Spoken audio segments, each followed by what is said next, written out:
Morjesta. Nyt ei kuulkaa pihtailla. Meinaa Pihdan sahuuta.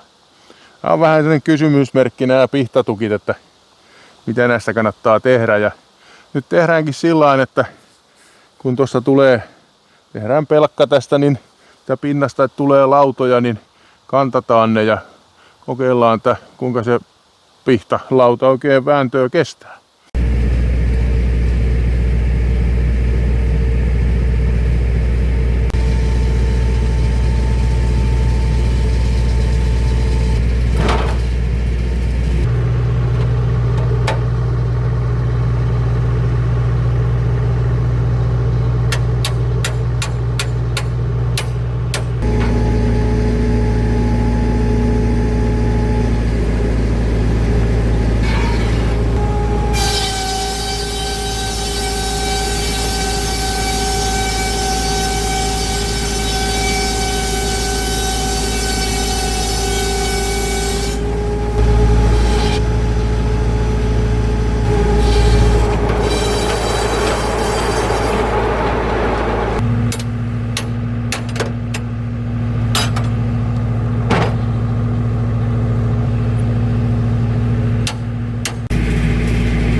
Se on nykypäivänä kauhea keskustelun aihe, tää vieraslaji, ja niinhän tää pihta, vieraslajihan sekin on.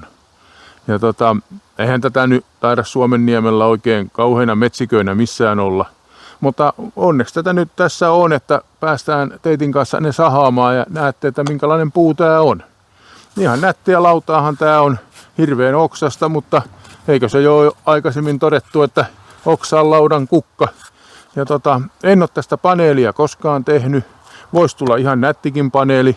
En tiedä kuinka nuo oksat käyttäytyy. Ne taitaa kyllä aika hyvin pysyä kiinni. Ja siitä voisi tulla aika rouheen näköinen.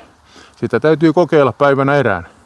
Mutta tämmönen sahu hei tällä kertaa, ja mä luulen, että tässä on sen verran vielä pihtaa jäljellä ja tuulenkaatoja piisaa, että eiköhän meillä pihdan sahuuta ole. Mutta otetaan tähän vielä loppuun se taivutuskoe ja katsotaan kuinka pihta kestää. Tästä otetaan nyt sitten taivutuskoe. Eihän tää nyt oikein mitään kerro, kun tää on tuore lauta. Mutta nähdään nyt, että rätsähtääkö se heti.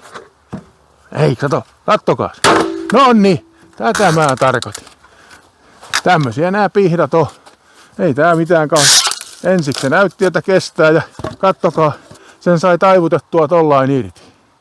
Että ei tätä nyt kannata kauhean kantaviin paikkoihin mennä, että kun mä tein noin 2 kakkosvitosta, niin en tiedä mihinkä ne pitäisi pistää.